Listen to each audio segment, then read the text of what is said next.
This is my love letter to Gurren Laggan. I couldn't have watched this show at a better time of my life, or should I say worse. Now the show's been out for about 13 years, but I never got around to seeing it until the start of last April, at a time in my life where I was mentally and emotionally distraught. I don't want to give you a big old sob story, but stay with me here. Since last December, I was pretty fucking depressed. Some of the reasons I felt that way was I'd moved out of my parents' home, and I felt overwhelmed by having to be a fully functioning adult. My friendship with Alexis and Itzel, two guys I considered best friends, was flushed down the toilet over some bullshit, and they didn't care to fix it. I felt directionless in my life, just not knowing what I want to do. And then a big part of this also came from the fact that my relationship with Yuki ended 2 weeks after we had moved out of my parents. Now some people might find these reasons trivial, but for me this all happened at about the same time, and it kinda just rocked me to my core, and I let it affect me way too long, months after these had happened. But I also began to invest myself in watching anime again. As much as I love anime, I hardly watched anything in the last 2 or 3 years, but since I was so depressed, I wanted something to take my mind off of all these stupid emotions I was feeling, and anime is the best medicine overall. Enter Gurren Laggan. Gurren Laggan! Spingon! 俺を誰だと思ってる!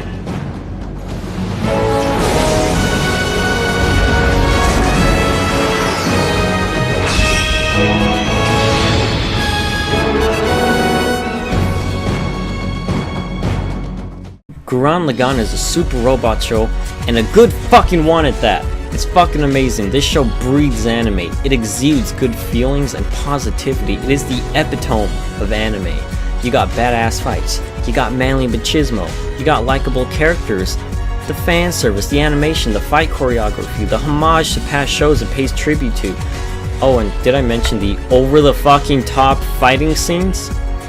There is so much to talk about here, but obviously we won't get around all the little details. As it's already been covered by every other jackass on this platform. Regardless, the show is a wild ride, and I'm finally glad I got around to taking it. Now, I heard about Gurren Laggan before I watched it, but I always thought it was another generic fighting robot show. Lord forgive me, was I wrong. There is so much packed into the narrative of the show that there's a lot of messages you can take out of Gurren Laggan. But the biggest for me was the message of progression and growing up. Simone is our main character and our engine for this idea. Starting off as a young teen, Simone is shy, nervous about what others think, and is very impressionable. He doesn't have any real aspirations of his own. Because of all that, he looks up to and idolizes his older friend Kamina, the very idea of badassery and male machismo. They're best friends, and Kamina sees Simone as the younger brother, and he wants him to grow and develop into his own man, which is why we often see him push Simone to do things he isn't comfortable with. And to Simone, Kamina is the older brother figure who always knows best regardless of how reckless he is. But that recklessness, that drive and passion Kamina has, is something lacking in Simone. Simone wants to be like Kamina, but isn't confident to make that push himself. Kamina wants to break free from the underground, whereas Simone was fine down there. He was a good worker. He had food and a bed. What more does a guy need? Besides some big-ass anime titties. Simone was complacent, just dealing with whatever was tossed his way. For Kamina, it was his way or the highway. Through a series of events and one underage big-titty waifu, they break free onto the surface world, where they're met with the harsh realities of the surface, but Kamina moves forward with Simone lagging behind. Now let's skip a bit forward ahead, okay? Oh, that's a little too ahead. Okay, here. This is what we need. The most pivotal moment of Gurren Laggan. Kamina's death. Kamina's passion... God damn it, I can't talk. Kamina's passing rocked Simone to his core. Kamina was the most influential person in his life, and Simone has just lost that. As a result of that, Simone becomes stagnant, unmotivated, still clinging on to the idea of Kamina, clinging on to the past. That sounds a little like someone I know. That sounds like me! After my breakup, I clung on to the idea that me and Yuki would get back together for months, and I kept letting myself down because of that. I wasn't letting myself move forward. I wanted one thing regardless of the other person's thoughts. I was being selfish, and because of that, I wasn't moving ahead. I was stuck. I was boring. I was sad. And that was all my choice. I let myself feel that way because I just wanted one thing. And I let all these other small things happen, and it just made it worse for me. But regardless, I was turning into a Debbie Downer.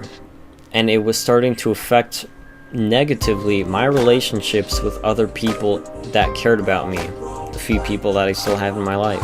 And then, just like how Nia entered Simon's life, Gurren Laggan entered mine.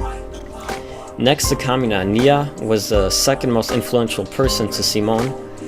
Nia appreciated Simon just for who he was, and wants him to realize that. She wants him to be his own person, not like Kamina, who Simon wanted to be for so long, and that transformation culminates in Simon once Nia and all his friends' lives are at risk. He breaks out of his shell, out of this husk of a person he became. He transformed from a boy into a fucking man! From that moment forwards, he evolved from a follower into a leader. Using the help of Nia and all his other friends, he goes from taking down Lord Genome and freeing humanity from the underground to saving the entire fucking universe from the most powerful entity that tried to control it. And another thing that not a lot of people point out is that Simon's understanding changes too. The world and the universe has limits. And no matter how hard you want to try, you cannot break that.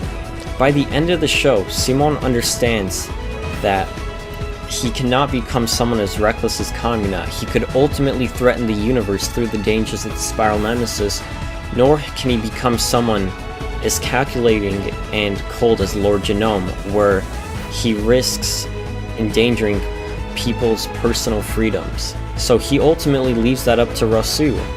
Rosu and Lord Genome did the things they did for the greater good of everyone, not just out of some blind lust for power.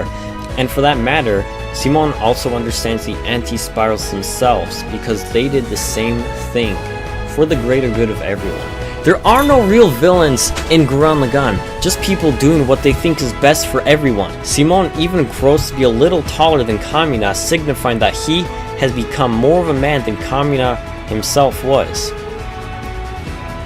That is why Simon is the engine of growth and progression. As cool of a guy that Kamina was, everyone should instead look up to Simon, because he was willing to do the hard work. He did not cut any corners. He legitimately cared about everyone. And after I finished watching Gurren Laggan, it instantly became one of my top 5 favorite animes, and Simon became one of my favorite characters. The show helped lift me up out of my state of depression. It got me to try and start moving again. It's a little weird to say that an anime has influenced me that much, but it's also pretty fucking great. That's the power of anime, people. I'm not perfect, and nobody else is. I still get stressed out a lot of the time, but I'm trying to not let it drag me down to such a low again. And while I'm not living the life I want to, it's up to me to keep moving forward ahead and open that possibility for me. I need to open up the doors in my life so I can live the way I want to. Ultimately, whether you're going through a breakup, you're abandoned by friends, you lost a loved one, or you're just going through some terrible things, you are the only person who can determine how this will affect you. You can be like Simon before he moved past Kamina's death, a person with no desire or motivation to do anything, someone who keeps clinging onto a past that won't come back. Or you can be like the real Simon, someone who can accept what is dealt to him, who can understand the limits of himself and the world around him, someone who wants to keep moving forward, doing their best with their head held up high. Everyone, let's aim our drills up to the heavens. Thank you for watching.